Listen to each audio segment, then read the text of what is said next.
Hello everybody, कैसे हैं आप सभी। मैं आपका स्वागत करती हूं आपके अपने YouTube channel classes for commerce student with Ritu Chaudhary पर। कल की क्लास में हमने पढ़ा था डिबेंचर क्या होते हैं और उसकी कैरेक्टरिस्टिक्स क्या होती है।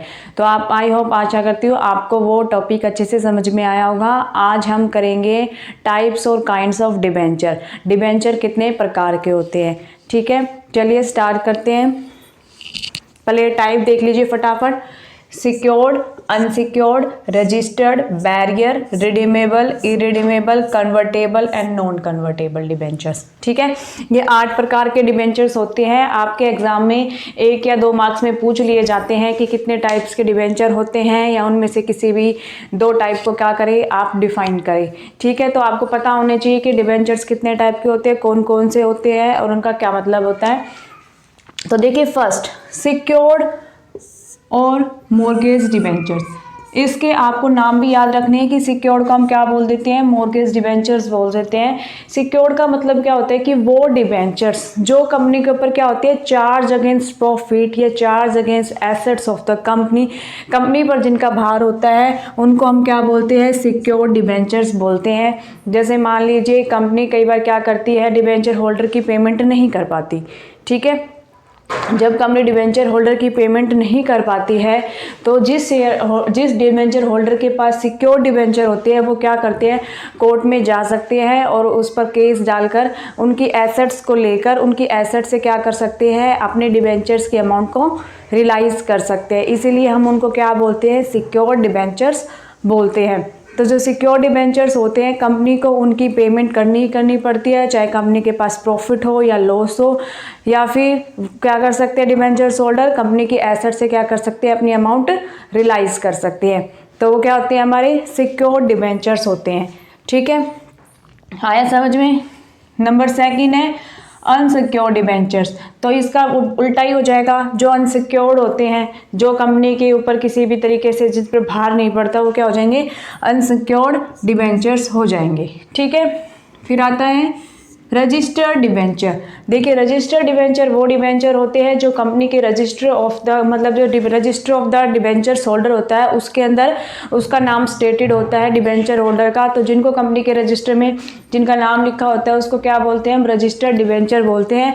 और रजिस्टर्ड डिबेंचर में अंदर जब डिबेंचर होल्डर की पेमेंट की जाती है या उनको इंटरेस्ट दिया जाता है तो उसी पर्सन को इंटरेस्ट या फिर अमाउंट पे की जाएगी जिसका नाम रजिस्टर ऑफ डिबेंचर होल्डर के अंदर स्टेटेड किया जाएगा।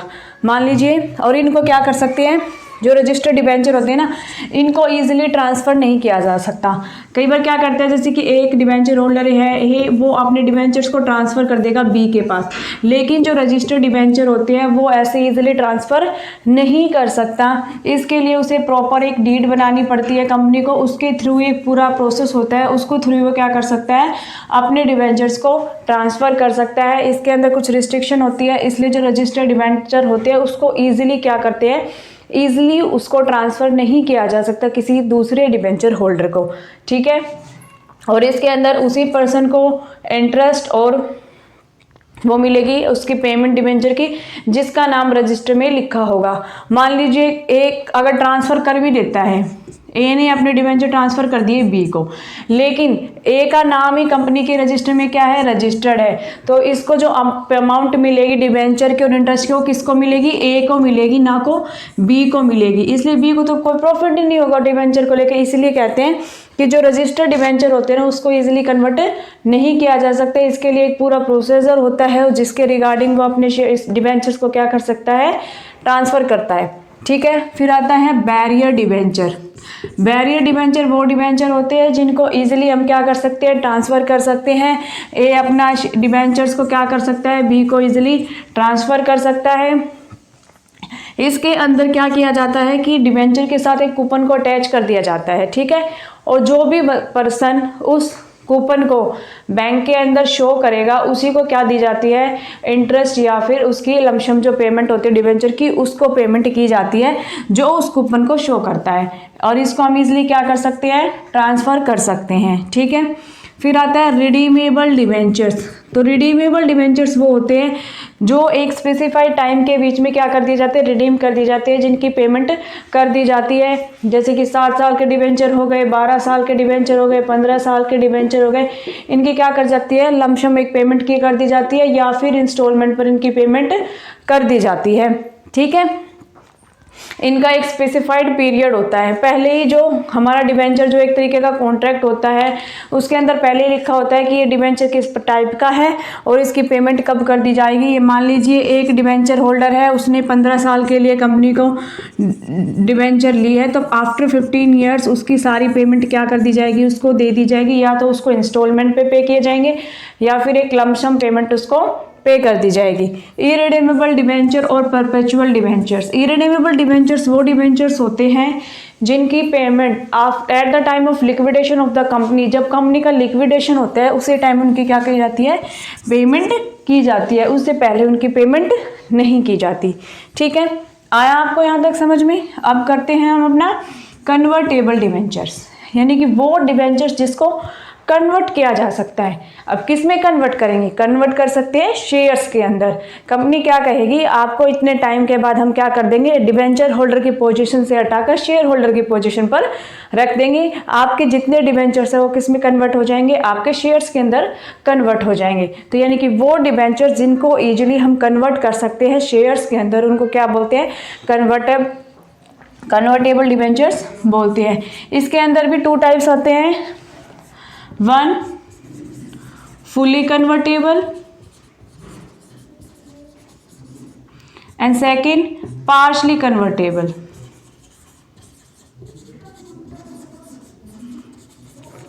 ठीक है, या तो कंप्लीट डिबेंचर्स को शेयर में ट्रांसफर कर देंगे या उसमें से कुछ पोर्शन को लेकर उसको क्या कर देंगे, शेयर में ट्रांसफर कर देंगे। तो उनको हम क्या बोलते हैं, कन्वर्टेबल डिबेंचर्स बोलते हैं। नॉन कन्वर्टेबल डिबेंचर्स इसका उल्टा हो जाएगा, वो डिबेंचर जिसको हम शेयर्स के अंदर कन्वर्ट नहीं कर सकते। ठीक है, आई होप आपको समझ में आएंगे सारे। तो एक बार दोबारा रिवाइज कर लेते हैं फटाफट। फर्स्ट होता है सिक्योर डिबेंचर्स, वो जो कंपनी के ऊपर भार होता है, जिन डिबेंचर्स होल्डर का जो चार्ज अगेंस्ट प्रॉफिट होते हैं, charge against assets of the company होते हैं, उनको क्या बोलते हैं, हम सिक्योर डिबेंचर बोलते हैं। अनसिक्योर डिबेंचर जिन पर कंपनी का कम भार होता है, जो अनसिक्योर्ड होते हैं। रजिस्टर्ड वो होता है जो कंपनी के रजिस्टर ऑफ डिबेंचर होल्डर में जिसका नाम लिखा होता है और जिसको हम क्या कर सकते हैं, इजीली ट्रांसफर नहीं कर सकते। ये नॉन ट्रांसफरेबल होते हैं। ट्रांसफर तो इनको कर सकते हैं लेकिन इसके लिए एक प्रॉपर प्रोसेस दोबारा से करना पड़ता है, उसके बाद ही क्या किया जाता है, इन शेयर्स को क्या किया जाता है, ट्रांसफर किया जाता है।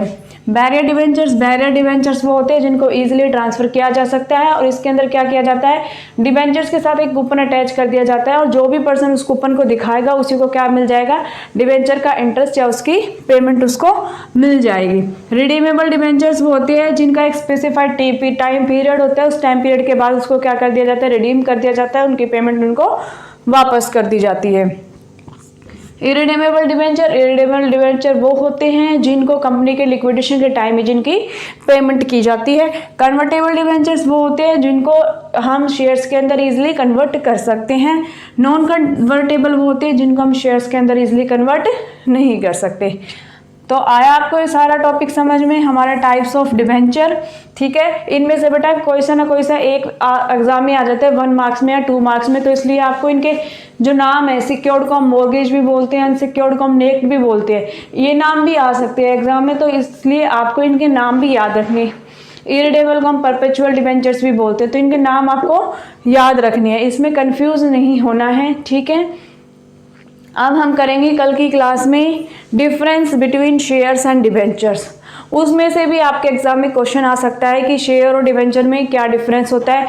किसी भी एक बेसिक पर आपसे डिफरेंस पूछ सकते हैं कि इस बेस के ऊपर इन दोनों के अंदर क्या डिफरेंस है, या फिर क्वेश्चन में ये भी पूछ सकते हैं कि आप 2 डिफरेंस बताओ, 3 डिफरेंस बताओ। ठीक है, तो कल के क्लास में हम करेंगे difference between shares and debentures में क्या डिफरेंस होता है, उसके बाद हम अपने प्रैक्टिकल क्वेश्चन स्टार्ट करेंगे। ठीक है, आप अपनी तैयारी करते रहिए।